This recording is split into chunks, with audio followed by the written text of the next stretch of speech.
नमस्कार मित्रांनो, माझ्या मार्केट या आपल्या चॅनलमध्ये तुम्हा सर्वांचे स्वागत आहे. पाहूया उद्या म्हणजेच 11 फेब्रुवारीला निफ्टी, बँक निफ्टी आणि त्याबरोबर सेन्सेक्सची जी एक्सपायरी आहे त्याच्यामध्ये महत्त्वाच्या लेवल काय असू शकतात. काल ज्यावेळेस व्हिडिओ बनवला ना त्यामध्ये मी वीकली ॲनालिसिसविषयी सुद्धा चर्चा केली होती आणि डेली ॲनालिसिसविषयी सुद्धा चर्चा केलेली होती. वीकलीमध्ये मी क्लिअर कट सांगितलं होतं की माझ्यासाठी 360 म्हणजे 360 ते 400 हा जो काही झोन आहे 420पर्यंत, तर तो एक, आणि डाऊन साईडला जो आहे तो 260, याच्यामध्ये मी कोणताही ट्रेड करण्यासाठी इंटरेस्टेड असणार नाही. खरं तर एक तो कन्फ्युजिंग झोन आहे माझ्यासाठी तरी. आणि डेलीसाठीचं जे काही ॲनालिसिस केलेलं होतं त्यामध्ये मी स्पेशली मेन्शन करून सांगितलेलं होतं की जर मार्केट 400 ब्रेक करते, कोणते कंडिशन 430 होती ती लेवल, 430 ब्रेक करते तर तुम्ही डाऊन साईडचा ट्रेड प्लॅन करू शकता. पण ते प्लॅनिंग या पद्धतीने पाहिजे की तुम्हाला स्टॉप लॉस ट्रेल करता आलं पाहिजे. मग त्यामध्ये 360 होते, 320 होतं, 260 अशा पद्धतीचं टार्गेट होतं. या टार्गेटपर्यंत आपण पोहोचलेलो आहोत. पण झाले काय पाहायचं, पहिलं एक ज्या पद्धतीचं गिफ्ट निफ्टी होतं तेवढं काही गॅप डाऊन आपल्याला पाहायला मिळालं नाही, परंतु नंतर एक चांगला फॉल आपण पहिल्या काही मिनिटामध्येच किंवा पहिल्या 1-2 तासामध्येच पाहिला, इथपर्यंत आलं. पण 23,400च्या खाली जे काही कामकाज झालेलं आहे ना त्यामध्ये आपल्याला ऑप्शनमध्ये काहीही रिटर्न मिळताना पाहायला मिळालेले नसतील. म्हणजे बऱ्याच प्रमाणामध्ये ऑप्शन साईडवेज होताना मार्केटही साईडवेज झालेलं आहे आणि ऑप्शनचं प्रीमियमसुद्धा वाढलेलं नाही आहे. आत्ता सध्या जे मार्केट आहे ना ते थोडं कन्फ्युजिंग स्टेटमध्ये आहे. खरं तर टेरिफ जे काही आहे ना, टेरिफचं जे काही प्रकरण चालू आहे ना त्यामुळे मार्केटवरती प्रेशर आहे. पण असं झालं आहे की सगळ्या जगाचं प्रेशर बाजूला राहिलं आहे, कोणालाच काही टेन्शन नाही आहे. म्हणजे अमेरिका नक्कीच फॉल होता, परंतु आता पाहिलं तर अमेरिकन फ्युचर्सवरती आहेत, युरोपियन मार्केट चांगलं आहे, सगळे मार्केट चांगले आहे. म्हणून फक्त आपलं इंडियन मार्केटवरतीच जास्त त्याचा परिणाम होताना पाहायला मिळतो. त्याचं कारण दुसरं आहे. खरं तर हे तर आहेच, पण त्याबरोबरच आपला डॉलर जो आज पुन्हा ऑल टाईम लोला जाताना पाहायला मिळाला, शेवटी थोडंफार रिकवर होताना आपल्याला पाहायला मिळालं. मार्केटमध्येही त्याचे थोडे पडसाद मिळाले, पण तो जास्त इम्पॅक्टफुल आहे सध्याला आपल्यावरती. त्याच्यामुळे थोडं सावध किंवा अवॉइड करणं मार्केटला बेटर राहणार आहे. छोटे मोठे ट्रेड नक्कीच करा. मी आज दिवसभरामध्ये दुसरा कोणताही ट्रेड केला नाही. आम्ही BTST घेऊन गेलो, त्याच्यामध्ये छोटा मोठा लॉस झाला सकाळी. त्यानंतर दुसरा कोणताही ट्रेड इंडेक्समध्ये आज केलेला नाही आहे. कदाचित जर उद्या या लेवलमध्येच राहिलं, म्हणजे आता खाली जोपर्यंत 260 ब्रेक होत नाही तोपर्यंत मी डाऊन साईडचा ट्रेड प्लॅन करायची इच्छा नाही आहे. आणि वरती ॲटलिस्ट 450-460 इंट्राडेसाठी ब्रेक होत नाही आहे तोपर्यंत ट्रेड करण्याची इच्छा नाही आहे. मध्ये छोटे मोठे ट्रेड मिळतील, स्कॅल्पिंगचे मिळतील किंवा एक 15, 20, 30, 40 पॉईंट जर मिळत असतील तर त्याच्यासाठीचा म्हणून एखादा ट्रेड होऊ शकतो. पण बाकी सध्या मार्केटमध्ये काही नाही आहे. बरेचसे फॅक्टर आहेत ज्यांना अपेक्षा होती की दिल्ली इलेक्शनमुळे होईल. मी कालही क्लिअर केलं की दिल्ली एवढं महत्त्वाचं राज्य नाही आहे, देशाची राजधानी आहे वगैरे वगैरे. पण जर पॉलिटिकल डिस्कोर्समध्ये पाहिलं तर त्याचा जास्त इम्पॅक्ट होणार नाही आहे. त्याच्यामुळे त्याचा काहीतरी होईल आणि त्याच्यामुळे मार्केट जास्त वरती जाईल अशी परिस्थिती नव्हती. बरेच जण त्या अपेक्षेने होते, पण ते झालेलं नाही आहे. आता महत्त्वाचं उद्यासाठी ट्रेड प्लॅन करताना आत्ता जी सांगितली वरती 450 मार्क करा. अगदीच तुम्ही ॲग्रेसिव्ह ट्रेडर असाल तर खाली 320 मार्क करा. हे 60 पॉईंट सोडून देण्याची तयारी ठेवा किंवा इथे 60% क्वांटिटी. आता याच्या बाहेर जोपर्यंत पडत नाही आहे ना काही करू नका, कारण का याच्यामध्ये ऑप्शनमध्ये जी काही मुवमेंट आहे ती पाहायला मिळण्याची शक्यता अगदी कमी आहे. म्हणजे वरती 450 ब्रेक होत नाही तोपर्यंत आणि खाली 320 ॲटलिस्ट ब्रेक होत नाही तोपर्यंत ऑप्शनमध्ये तुम्हाला वाढ होताना पाहायला मिळणार नाही. हे मार्केट सेलर्सचं राहू शकतं. सेलर्स म्हणजे कोण, तर ऑप्शन सेलर, जे ऑप्शन सेलर आहेत त्यांचं.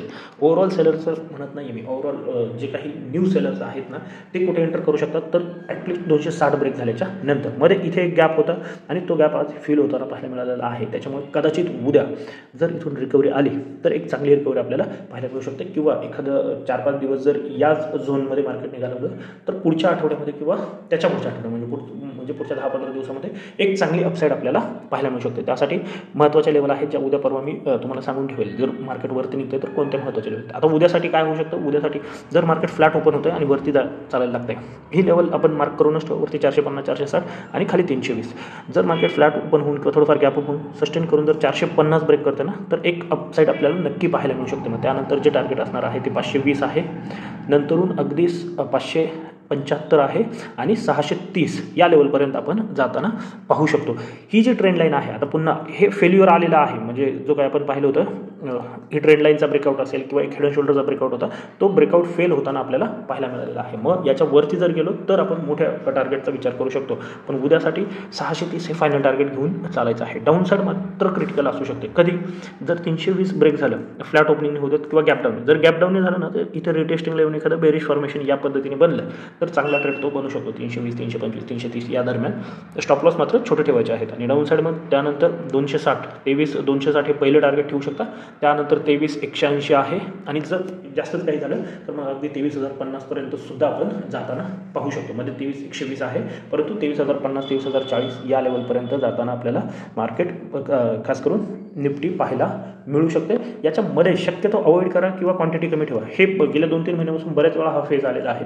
मार्केटची मुवमेंट आहे ना, 2-3 कॅन्डल एकदम स्ट्रॉंग बनतात, म्हणजे अपसाईडच्या असू देत किंवा डाऊन साईडच्या, आणि त्यानंतर कॅन्डलच बनत नाही किंवा कॅन्डल जरी बनले आहेत, आजची कॅन्डल तशी पाहिली गेली तर चांगली आहे, पण हा जो काळ सोडला म्हणजे अगदी 11, 11:30पर्यंत त्यानंतर ऑप्शनमध्ये काहीही मुवमेंट झालेली नाही आहे. हां, तुम्ही मिड कॅपवरती आणि स्मॉल कॅपवरती लक्ष करा. बघा, सगळ्यात महत्त्वाचं काय होतं, FI सेल करतायत म्हणून आपल्याकडे फॉल होतं आहे. पण एक गोष्ट लक्षात घ्या, नॉर्मली मिड कॅप किंवा स्मॉल कॅपमध्ये FIचं तेवढं बाईंग किंवा तेवढ्या पोझिशन नसतात जशा लार्ज कॅपमध्ये असतात तशा. मग तरीही इथे का जास्त फॉल होतो, किंवा आज जरी पाहिलं तर निफ्टी असेल, बँक निफ्टी असेल, याच्यापेक्षा मोठा जो काही डेंट आहे मिड कॅप आणि स्मॉल कॅपला आहे. त्याचं कारण काय झालं आहे, गेल्या काही दिवसांपासून इथे रिटर्न मिळत नाही आहेत. आणि बरेचसे जे ट्रेडर आहेत ना, ते अपेक्षेवरती बसले होते की मिड कॅप आत्तावरती येईल, बजेट एवढं चांगलं आहे, बजेट नंतर येईल, RBIची पॉलिसी चांगली आहे त्याच्यानंतर येईल, पण ते होताना पाहायला मिळत नाही आहे. त्याच्यामुळे बऱ्याच ठिकाणी लोक फर्स्ट्रेट होऊन मिड कॅप आणि स्मॉल कॅपमधून सेलिंग सुरू केलेली आहे, असं चित्र सध्याला दिसतंय. यावरती डिटेल आपण पुढच्या 1-2 दिवसामध्ये नक्कीच चर्चा करूयात. पण हे एकदा तुम्ही ॲनालाइज करून पहा स्वतःसाठी की नक्की काय होतं आहे. कारण की याच्यामध्ये तर FIDIचा तेवढा मोठा इम्पॅक्ट होत नाही, पण तरीही काय होतं हे एकदा थोडं लक्ष देऊन पहा. DIचा होतो, FIचा तेवढा होत नाही. आता बँक निफ्टी तरी बऱ्यापैकी आहे.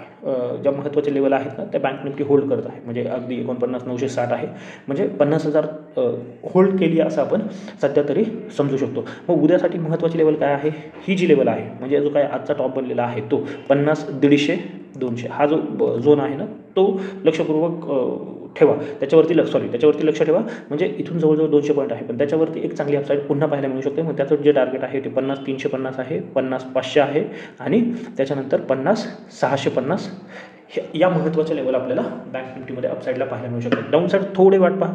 एकतर या पद्धतीने तुम्ही इथे ट्रेड लाईन ड्रॉ करू शकता.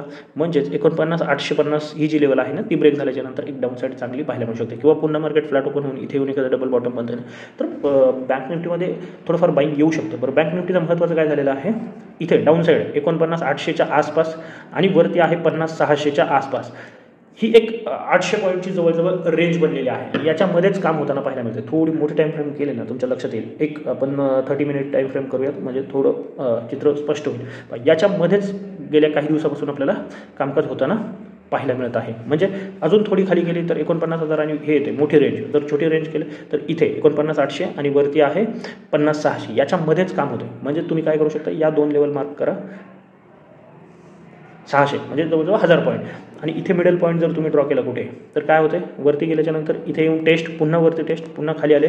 आता ही लेवल टेस्ट होऊन पुन्हा मिडल पॉईंटला जाऊ शकते, म्हणजे ती 50,150, 50,200 आहे. म्हणजे याच्यावरती जर निघतं तर तुम्ही इथपर्यंत टार्गेट प्लॅन करून ट्रेड प्लॅन करू शकता. किंवा इथे एखादं बेरिश फॉर्मेशन येतं आहे तर पुन्हा या लेवलसाठी प्लॅन करू शकता. एवढं सिंपल ठेवा सध्याला. निफ्टी असू द्या, बँक निफ्टी असू द्या, एकदा क्लिअर डायरेक्शन मिळू द्यात. ग्लोबल मार्केटमध्ये आहे, कदाचित काही दिवस मार्केट फर्स्ट्रेट करू शकता आणि पुन्हा एक डिरेक्शन पकडू शकता. फक्त या वेळात आपलं कॅपिटल संपू नका, हे लक्षात ठेवा. आता त्यानंतर आहे सेन्सेक्समध्ये उद्या एक्सपायरीला एक चांगली संधी मिळू शकते. 5 मिनिटावरती पाहूयात आपण काय सिनेरिओ बनतोय. जसं निफ्टी आहे तसंच सेन्सेक्समध्ये सुद्धा आहे. पण सेन्सेक्ससाठी उद्या महत्त्वाची लेवल मार्क करून ठेवा. 2च लेवल सांगून ठेवतो फक्त. वरती आहे 77,500. जर 77,500 ब्रेक होताना तुम्हाला पाहायला मिळतो आहे तर एक्सपायरीचा एक चांगली 400 ते 500 पॉईंट याच्यावरती तुम्हाला मिळू शकतात. म्हणजे 77,700 हे एक टार्गेट ठेवा.